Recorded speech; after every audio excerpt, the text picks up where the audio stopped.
but I just think Quan isn't a good character. Why? Why? And I could give two shits about Madrigal. Come on, guys. What are we doing? Master Chief's ass. I didn't expect that. What the fuck is this?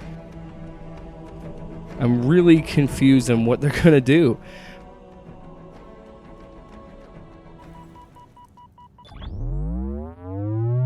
All right, welcome back, everybody, to another episode of Halo PODST, the weekly Halo TV show recap show. I'm Jake. I'm joined by Sparks, and Sparks, how are we feeling after this episode? How am I feeling after this episode? That's a complicated question in and of itself. It's not an episode I particularly enjoyed. I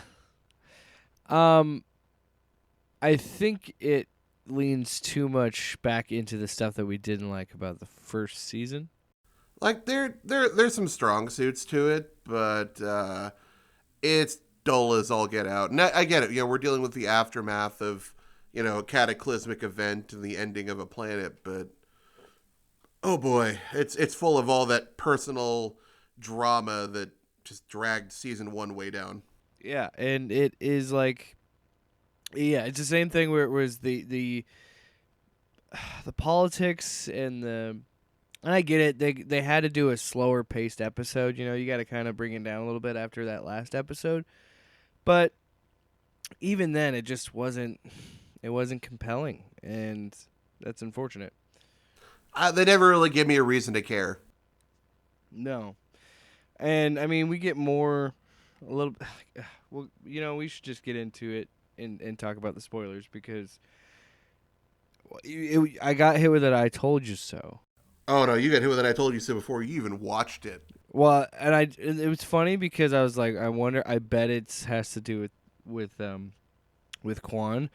But then, sure enough, it happens early in the, like, first 10 minutes, and I was like, oh, that's what he was talking about. Yeah, God damn it. Well, we knew this was coming. We both were like, yeah, it's gonna happen at some point. Like they're gonna. I hoped beyond all hope that it wouldn't, especially the way that it went down. Yeah. Oh, but it happened. It happened for sure. But yeah, let's just get into it. Yeah. So, as per usual, we've got kind of these two different track A and B plots. And our A plot, our focal point of the episode, where we spend like 80% of our time, is here in the immediate aftermath of the finale, or the end of the previous episode, with Chief, you know, down on the fucking ground, coming to after, you know, getting shot, and everyone's still trying to repel the Covenant forces inside that hallway. And I will say, for at least for a bright spot for the episode, the action is pretty tight. Yeah, I like this opening scene a lot. I think it also adds to, you know, Chief being, you're seeing a little of a humanity come back to him in this episode, and I think it's a good beginning of him like being wounded, but also being a little shell shocked by the whole situation, because, you know, how much he actually did care about Vanek. And well, and they've spent all this time building the Spartans up to be these monolithic characters. Yeah. You know, except for the ones that died. Screw them, I guess. But, you know, and then Vanek goes down like he does. Kai is nowhere to be found.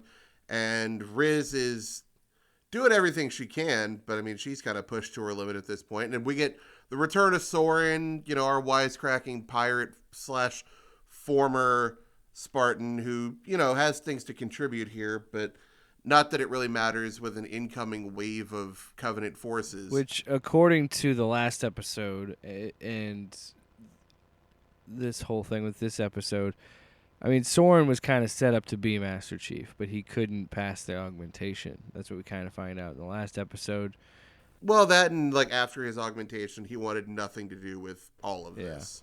And he was too strong-willed for what they were doing. And, you know, we kind of have that conflict with Chief and Halsey.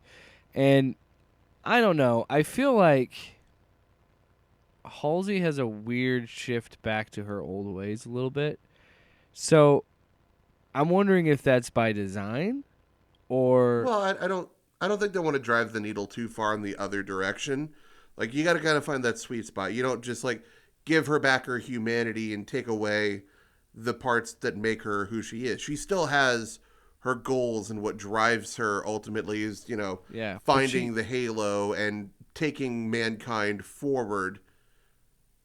But there are costs to it. It's just that she doesn't take those costs that lightly. but I'm also wondering, like, maybe was she really being genuine about all those stories she was telling of those Spartans, or was she just saying that to manipulate people? Because she acted like she did in season 1. I felt like in this episode. I mean, she did.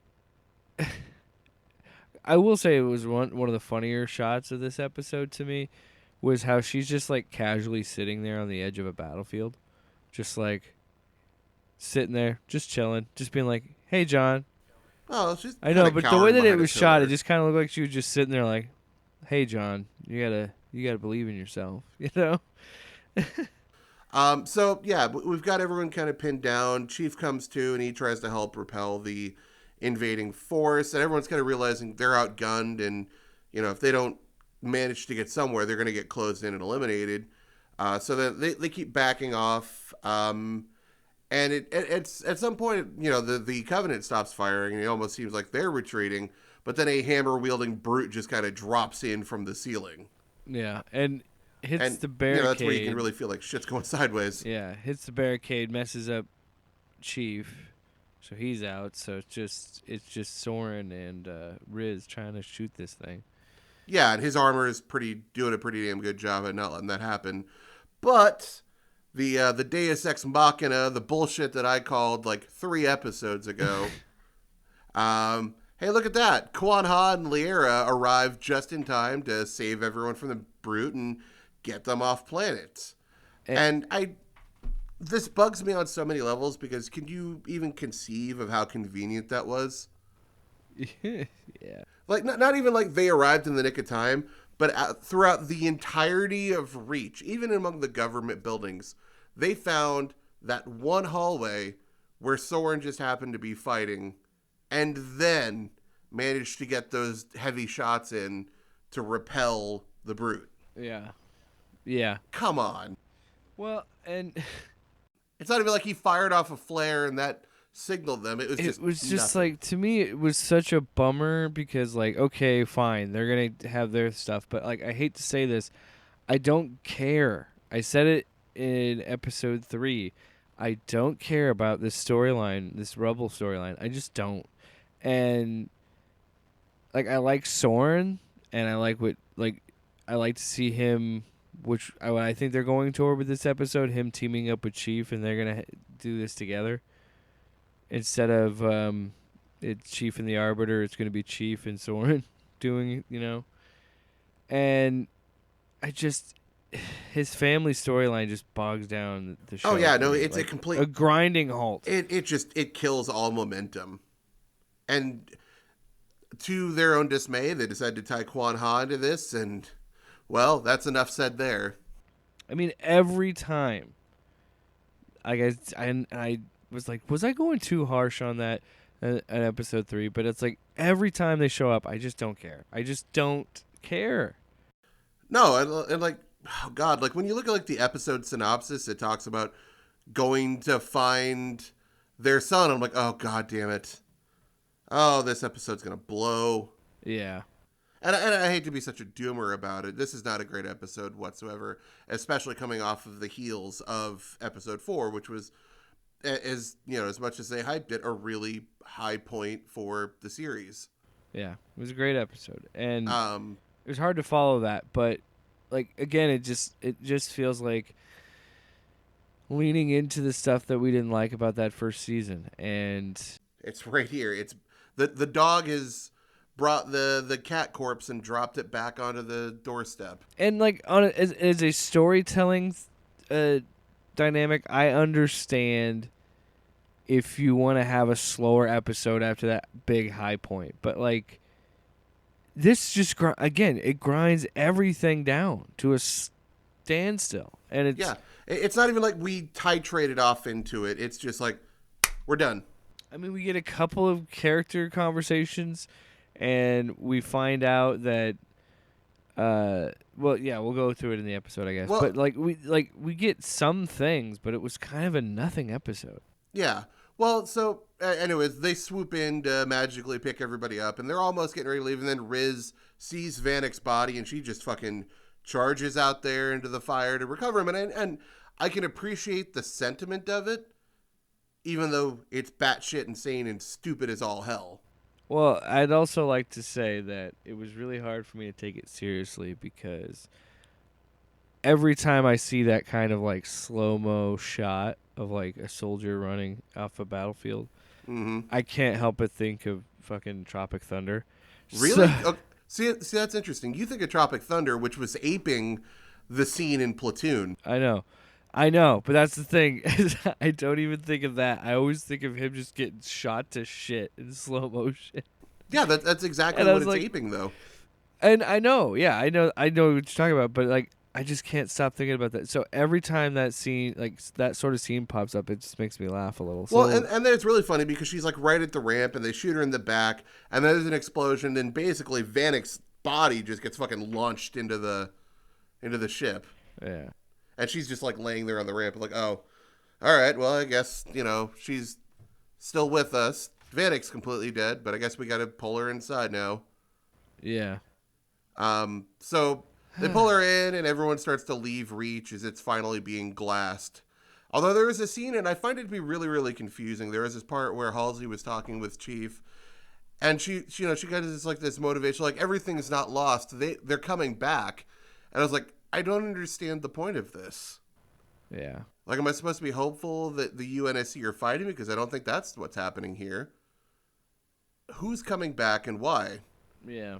I don't understand. It didn't make any sense. So then Chief mercifully passes out from, all of his injuries. And Halsey, takes the effort to finally patch him up. But she definitely needs better equipment resources. Like, Riz is going to need some serious surgery to get over, being shot in the back. Like, this woman's been through hell. Her shoulder was eviscerated last season. Now she's been shot in the spine by Covenant without armor. Yeah. And then, we have this weird little breakdown with Chief and Halsey where he just kind of like goes on about his dismay because Oni, I guess he's just like surprised that Oni kind of left them to die. Yeah. It's like just these giant bummer stretches. Just like, oh God, are we a woman machines? or a weapon? Are we people? Yeah. Are we people are just flesh machine? Well, he didn't say flesh machines, but he's like, are we just machines that you, want to move around a battlefield? Is she a woman or a weapon? Yeah, and then it has like a weirdly long shot, and it's like, is this supposed to be like a sexual tension scene? Because that's what it looks like. Oh, thank you. I'm not the only one who picked up on the this right? Is awkward. It definitely felt like there was supposed to be like some sexual tension. I'm like, that is so weird. And that's weird because it's not the only time that it came up either. Like, it was really confusing. I was not a fan of that. I was like, what are we doing? God. So after and then she sedates him, puts him under for another 3 days. Turns out, like, by the time we finally catch up to all of the excitement of Reach, it's been like 5 days later. Yeah, he was out for 2. Chief passed out for 2 days. They said. Yeah, she put him into a coma for 2. Then he woke up and talked to her, and then she put him down for another 3. Sedation to help give him time to heal. And talking with Soren, hey, we have our new objective with a marker and everything. We're gonna go recover Kessler because he's on Aleria, where the ship he was on was headed to. I don't. I just don't care. Right? Well, and then on top of that, so then Quan takes him to go see Vanek's body, and he doesn't want to see Vanek's body. My friend died. It's just a body. My friend died. Yeah. And this, the idea that Spartans don't die or something. I don't know. It's like he can't process the grief, or he doesn't want to. And again, it's just like I don't give a shit. I really don't. So they get to Aleria. Riz is taken into surgery. Soren and Liera ask a nearby shopkeep about Kessler, and they end up getting a lead about some nearby farmers who adopted a 10-year-old kid off that ship. So they end up going to go take a shuttle to go inquire about that lead. And then, because interpersonal drama just, doesn't stop, Liera gets upset with Soren because, he's being himself. And he's not like showing his emotions God. about being concerned. There's just so many stretches of this episode. Like, I just don't care about their marriage. I don't. I know I'm supposed to care about this kid being kidnapped. I don't care. I don't. Oh, but you should, because it's going to drive us to our next point way later on. She's concerned because she feels like she's the only one who's like taking things seriously, and that he runs from everything, whether literally or emotionally. Like, God damn it. Everybody copes differently. And I'm a friggin' pirate. What do you expect? Well, but also it's like, this weird thing where like they're trying to break down the gender normatives where men aren't supposed to show their feelings. Yeah. And, Hey, you know what, Sparks? Spartans cry too, okay? Yeah, sometimes. Not for this show. But, that's, she's upset about that, and then she ditches her blonde wig to, kind of like finally reveal her true self, metaphorically. She's done being the painted up smoking puppet from season 1. I don't care. Why is this in a Halo show? Why is this in a Halo show? We need to pad the runtime. It's like, ugh. But there's so much lore that they could be using and so many things that they could be doing. But they choose to do shit like this that is just so pointless in a Halo show. I just don't get it. So while they're off doing that, Quan ends up getting Chief a coat because he's going to freeze on this barren tundra wasteland of a planet. And then she tries to convince him to go bury Vanek's body. And he's like, you don't bury a Spartan. And, Quan, I think she's kind of like trying to replace her own grief for her planet and her people by using Vanek as like some sort of proxy. Which, I could have gathered that by myself, but the show had to make sure. They said it like the understood. most indelicate terms later on. That whole you can't bury a planet thing. Well, she's like digging and she just like openly says like, I'm burying you for, it's not fair to put all this on you, but I'm burying you for all these things or whatever. And I'm like, you could have just done that without dialogue. You could have just shown that. And I think a lot of show don't tell. Yeah. Yeah, exactly. Well, I will say this. I think it's because I went from seeing Dune to watching this episode. And seeing how much of Dune does things like that, I'm watching this episode and I'm being like, why did she say that? We could have just had that happen. Because they're trying to hold your hand because they think you're an idiot. I guess. So, yeah, that whole thing happens. And then we find out that Riz successfully made it through surgery and she's going to live. And she's talking with Halsey. And, again, really confusing reasons for dialogue, but Halsey's like, I did everything I could, and you're not going to be the soldier you were. And, Riz is sitting there, sitting in bed, and I'm like, oh, fuck, is she paralyzed now? Because she was shot in the back. And this is a very telling conversation you're having. Like some sort of really traumatic injury or paralysis, but I guess Riz is mostly fine. Yeah, but she has. Yeah, you're just gonna have to work harder than You, and again, what are we doing with Halsey? Like, why? Because she shows empathy and she's a little bit more nuanced than those other episodes. And then this episode, she's back to being how she was in that first season. I just don't. Well, I don't know. I think you're in season 1. You can definitely tell that she had these ulterior motives. And everything was always in the better service of her own position. Whereas here, it might feel similar, but I think the intentions are very different. It's almost like she's trying to make some sort of emotional reparation, at least until later on, where she tries to convince Chief that going after Parangoski and Ackerman instead of going after the Halo isn't the way to go. I'm like, I don't know, man. A little heavy-handed. So we got all that going on. We flash forward to night, and Quan takes Vanek's body up to a nearby hill to try to bury him. And I have to laugh at how stupid this decision was, because for two reasons. One, I don't think she really contemplated how hard it is to dig in tundra. Yeah. Cold, ice cold weather. Yeah, and the ground is like frozen. So solid. Second, she doesn't have a shovel. She has a spade.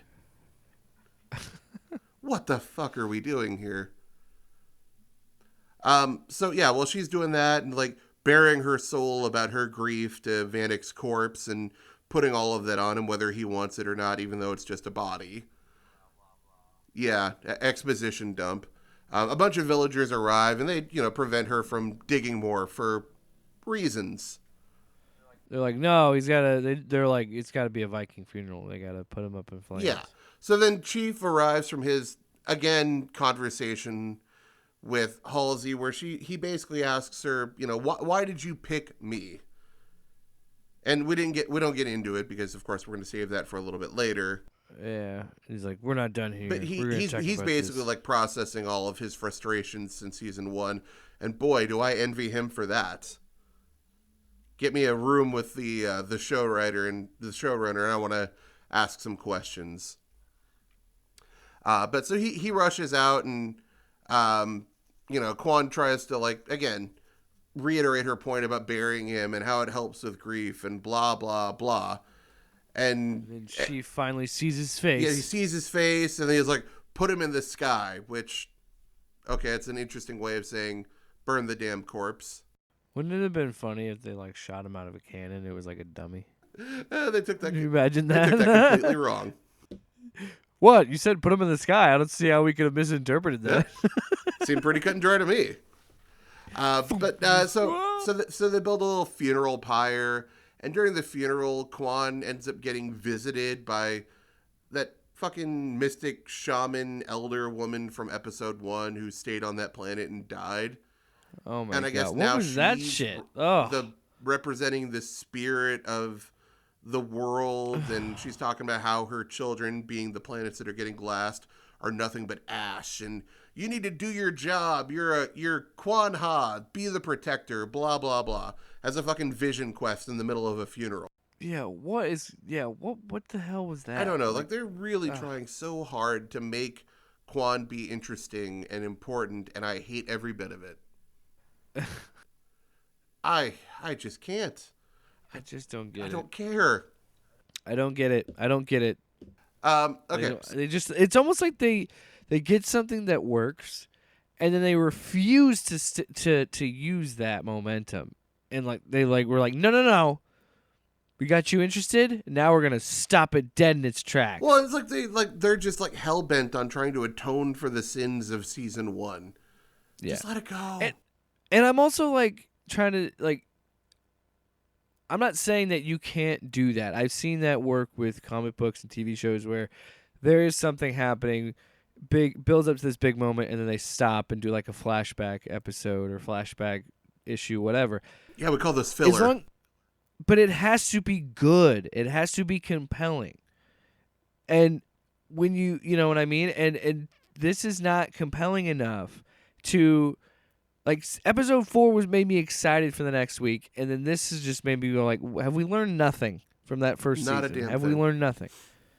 Wait, this is a filler episode that's full of exposition and positioning for the future. And I hope that the next 3 episodes are going to be crazy and really good. Oh God, but if they do the Marvel method where we drag our feet through the first few episodes and then it's just a frantic dash towards the end, I'm gonna be kind of pissed. Yeah, I hate that because we've been in this era of TV for a while now with streaming and how popular TV has become, and yeah, you're seeing the trend of well, we've got to do all this stuff, we got to build all to this, and then how quickly can we get to the big CGI fight is really what it always builds to, And I I felt, and that's the thing that was so frustrating. Those first 4 episodes, I actually felt like there was a build to that Reach episode. There was an arc, like an actual storytelling arc. And then now we hit this post episode, and it's just like, again, I don't mind a slower pace, but it has to be compelling, and they focus on the wrong things and things I just do not care about at all. What's really baffling to me is you have this concept of the fall of Reach, and I think on its own that could have been the crux of the entire season. You like, I think, didn't you say that it could have started with that? Like, Yeah, you could have started like episode 1, just tear into it. Maybe like take that weird little political thriller gaslighting bullshit and like stick that in like season 1 completely. And then we hit episode 2 and we just tear for the next 6 episodes of this massive fight, at least up until like the last 2 of them. Like the Covenant whooping ass right up until like the last 2 episodes. And then we see the UNSC start to gain an upper hand before ultimately it all falls to shit and everybody evacuates. see, now that would be an interesting approach, because that would actually be an approach as if it's a ongoing war and it's a battle. And I think that not enough TV uses that concept. And we are seeing, like, I thought that we'd spend a little bit more time than we did on Reach, but the fact that we already jumped to another planet, and then, like, we have this whole grieving episode, and then that's it. Like, we don't really get much else. We also get the indication of, like, okay, now we're going to the ring, right? That's the big reveal. Now we're I don't even think that's the case. what? So let's wrap this up and then kind of get into so while all of this bullshit with the funeral is going on, Soren and Aleria, they go to an outpost where Kessler supposedly was adopted / sold. I'm not really sure what the deal there is. TLDR, Kessler wasn't there. It was another kid who Kessler gave his helmet to. They confused one black kid for another. I don't know. I'm not really going to tear into that. And Aleria, being a mother, as I'm sure many mothers out there can understand, is very frustrated by this situation. So she goes back to the shopkeep and convinces him to tell her what happened to Kessler, with a bat and some barbed wire. She gives this speech about protecting mothers or mothers protecting children and blah, blah, blah. Again, don't care. Yeah, I'm sure it don't resonates. Care. Just don't care. But I don't care. Just doesn't belong in this show. So through that, we find out that Kessler was picked up by the UNSC. And again, I can understand the narrative choice here. Explain to me how the UNSC knew he was here and managed to sweep in and pick him up. Yeah, great question. Great question. No idea.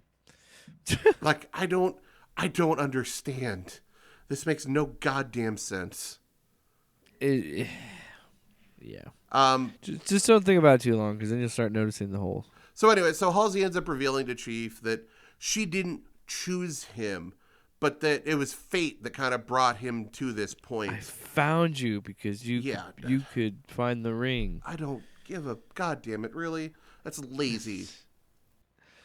Again, I hate to draw the comparisons, but like, I knew there were religious aspects to Halo 2 and the Arbiter story and things like that, but like, this feels like it's leaning into like Dune territory, like legitimately. Yeah, we're getting into like space religion shit, and I knew that was in those games, but like, we're leaning back into the same shit where him and Maquis are somehow like the blessed ones, the special ones, and it's like, what are we doing? I don't know. So after all of that, I think what we've come to is that Chief has an axe to grind with Oni, UNSC, because Parangosky's been fucking playing him this whole time, and Ackerman, and left them to die, and he's gonna go fuck shit up for them. And then you got Aleria and Soren, whose son was taken by that same group for reasons.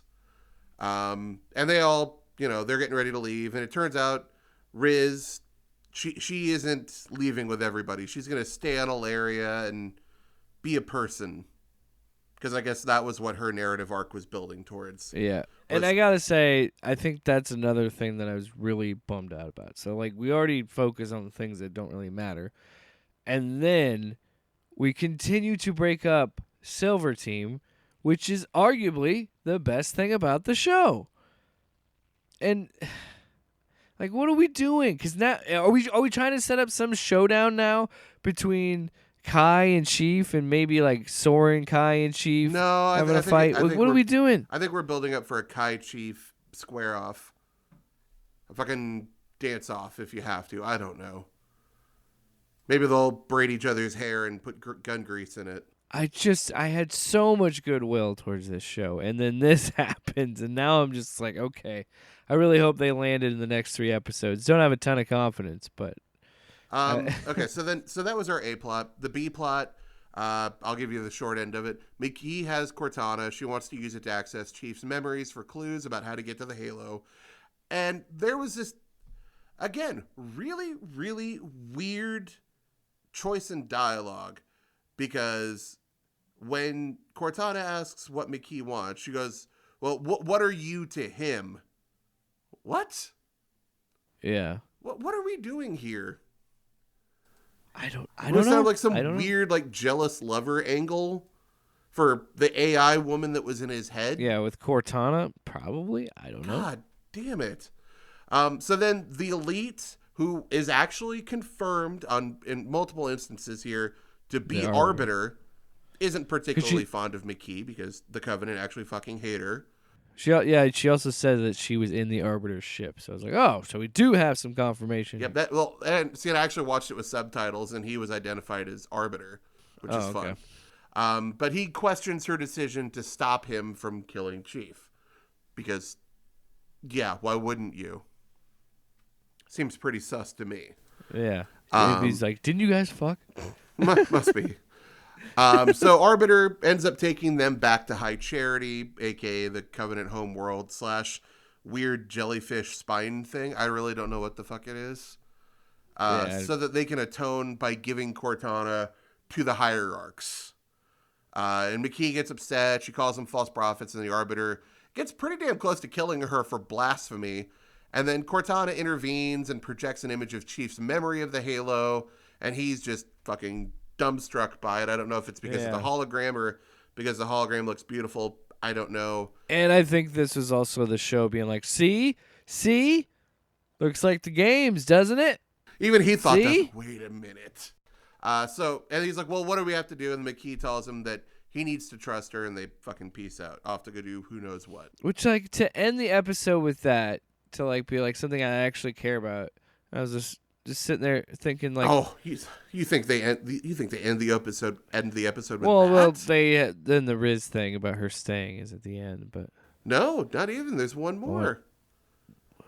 So after all of this, after all of the A and B plot bullshit, we cut to Onyx, the new UNSC planet, and Kai is leading a new generation of Marines with Ackerman. Yeah.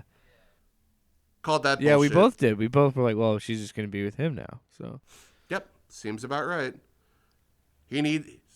Fucking Chief needed a Spartan, not a friend. Why not have that earlier in the episode? And I don't know, explain that situation instead of all this other shit. Because you know what? Now I'm going to get that explanation in episode 6, and I'm going to get more confirmation like we've been saying this whole time. It's just filler shit.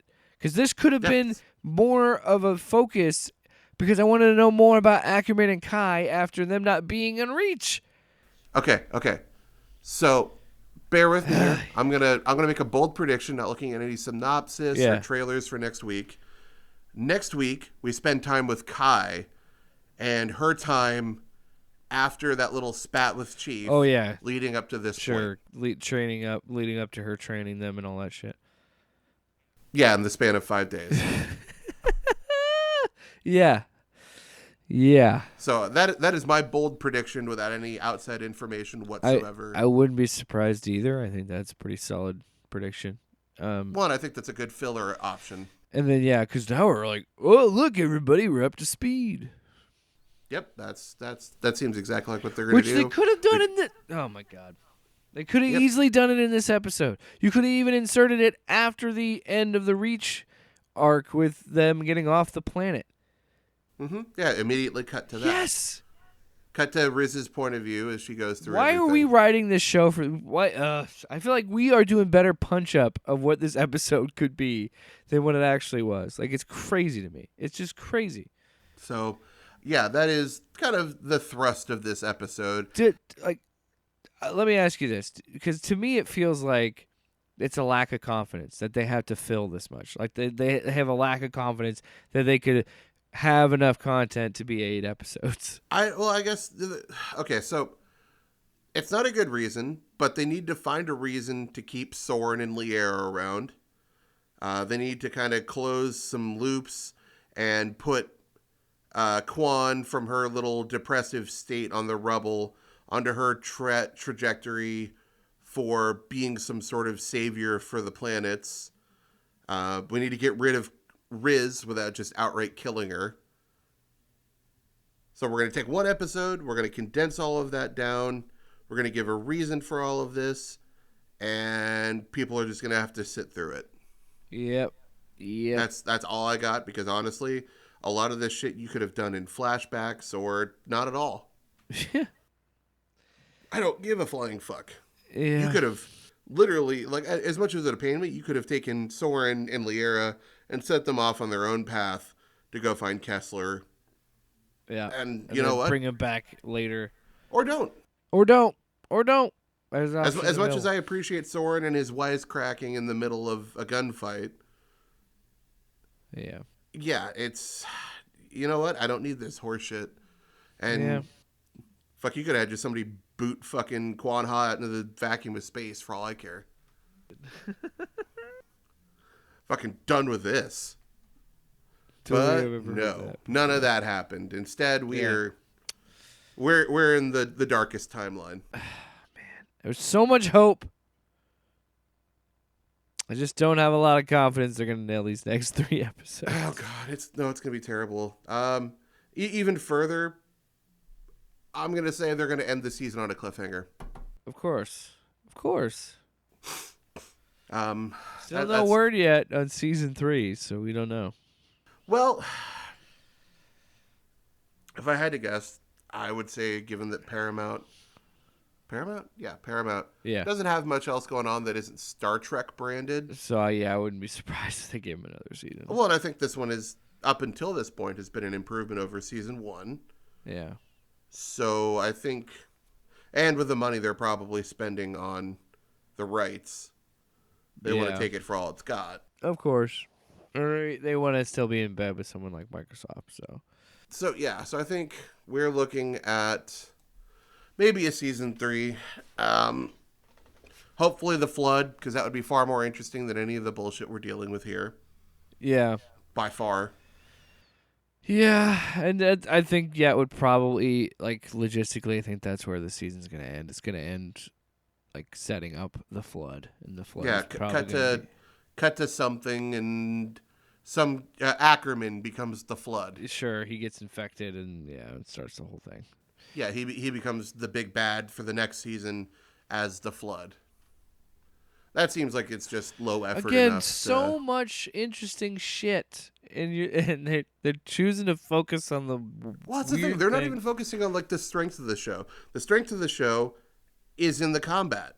Yeah, it's always been the action, and like they just instead want to get mired into all of this needless interpersonal bullshit. Yes, and this political nonsense that I just don't care. And I think, this. Oh god, if I had to give this a letter grade, it's a solid C minus. Oh, I was gonna say I thought it was gonna be D territory. No, because again, the opening combat is solid. Yeah, there are some laughable moments, even if unintentionally. Yeah, I'd give it a C minus as well. I think that, like, if this were in season 1, it would still be one of the stronger episodes. Sure, but it's just meh. Like, I would take this over episode 7 of season 1 every fucking time. Yeah. Even though they have two things in common, and that's Kwanha bullshit. That is true. That's what I was thinking. Like that, like, again, all that stuff with Soren's family and Quan, I just don't care. Couldn't be bothered. That's a different show. Different shows, not a Halo show. Why is this in a Halo show? It's ridiculous. This isn't a Halo show. It's just a show that happens to be set in the Halo universe. Yeah, pretty much. That's what we're dealing with here. And Yeah. again, it sounds like we're shitting on it, and it's because we care. But also, this episode wasn't like irredeemable dog shit. Look, I always, I do get upset because I want it to be good because, like, as someone who, again, mostly just enjoyed Halo for the multiplayer stuff, I still played the campaigns and I still enjoyed that world. It's just, I want more out of it, a better show because, I don't know, I'm a little worried with how video game adaptations are right now. I mean, there's a couple good ones, but it's still... there's like one outstanding one. Yeah, I mean, The Last of Us. I don't expect every show to be... I enjoyed Twisted Metal, but, I'm not expecting every show to be like The Last of Us. I'm expecting at least something better than this. Well, the thing is, okay, The Last of Us has one advantage over every other show, and that it came with a really strong story. Yeah, and a very cinematic story that like they added in some weird adapt. bullshit, but you know what? Overall, it worked. Yeah, they added some changes here and there, but it was overall pretty. And I know a lot of people were upset about the Bill and Frank episode, but you know what? Yeah. I thought it was just a good episode. But see, and that's the thing. Like, I am in a weird place because I'm interested and excited for that Fallout show that's coming in April, but I'm wondering how well that's going to work. But I've heard that it is in canon. I think that probably gives an advantage over a show like this. I think them going with his approach of doing a silver timeline so they could tell the story that they wanted to tell. Really, like, I think you said it before. I think it is kind of bullshit because it is kind of like it's a cowardly way to say, like, oh, we don't really want to adapt that into a show. We want to do this. Well, and that really brings into question, who are you making this for? Exactly. Like, so when you make a product, you have a customer in mind, and you want people to be interested in it. And everyone's like, well, you can't just target the fans. Here's the thing. The fans are the ones paying your bills. They're the ones making you a success. When something's good enough that it makes the fans happy, ultimately, it will bring in other people, which is like where I'm having a lot of my problems with the Borderlands trailer. Yeah. Oh, you can't just make it for the fans. That's another thing that worries me too. Yeah. Oh, I'm stupidly concerned about that movie, but you know what? It's fine. I'm sure it'll fall flat on its face, and we'll move on with our life. Do you like Guardians of the Galaxy? Do you like this? But do you like more cringe gory? Humor? And like, don't get me wrong, like Borderlands humor, especially like Borderlands 2, was zany and wacky, but it was also really kind of self-aware. Yeah. And this is just dog shit. Everything I've seen is just dog shit. Yeah. I'm sorry. There was a goddamn poop joke. And not even like a clever one, just claptrap shitting fucking bullet casings. Why? Yeah. Fingers crossed for the Fallout show, I guess, and then whatever they do with the God of War show. I think, okay, bear with me here. I think Fallout has an advantage because being the game that it is, it doesn't have a set narrative direction. Yeah, each game you're in a different part, and you're in a different part of the country. Like, it's all tied together, but it's all... Well, especially when you talk about, adapting which game. I mean, there's 3, there's 4, there's 76. You're telling it from the point of view of somebody in one of the vaults that we never explored. So, yeah, and I think you're right, and that where a game like that, it's so open, and yes, there's lore, and there's all these things to it, but it's a very open-ended game, open-ended experience. You could, a show you can get away with being like, oh, this is Vault 33, we've never been there before, this is a whole new story. Something like that works for that, but that doesn't work for Halo. It's not going to work for something like Gears of War. No. Halo has a story. Yes. A deep, A rich straightforward lore. narrative that you do, you're going through. Like, when you play the campaign, it's pretty straightforward. It's until Infinite, there weren't, like, little markers to go to and check boxes of this, like, open world type stuff. It was all pretty straightforward stuff.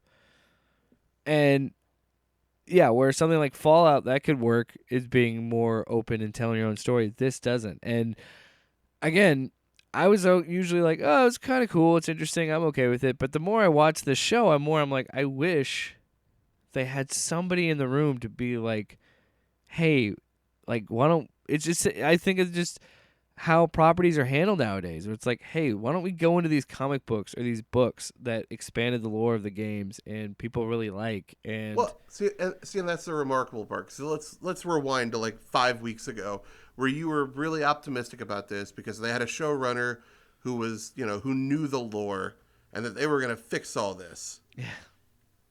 How naive were they? Yeah. Yeah, I got duped. Yep. Duped by the hype. No, I told you, man. Like, first off, they're hyping up one episode, and clearly not much has changed because we're still kind of going through the same bullshit, but now with a different villain. Yeah. Or a new villain. Because, I mean, the Covenant's always going to be the villain, but now we've got some government dickhead. Yeah. So it just, again, you had a lot of promise coming into the gates. You had a lot of things you could focus on. There was a little intrigue with why the fuck is Ackerman gaslighting the Spartans. And we got through episode 4, and it was some solid, combat and action, and here we are. We're right back where we started. Yep. So, well, I guess there's not much else we can say about this episode. The more things change, the more they stay the same. Yeah. We'll see what happens next week when we get to episode 6. Maybe they'll turn it around, but we're not going to hold our breath. Maybe. I'll have to go see if there's a trailer or synopsis out yet, just so I can try to confirm my suspicions. Oh, boy. Well, until next week, what do we say after every episode? At the end of the game, the king and the pawn go back into the same box. Yeah. Off panel, off topic with Jake and Tyler.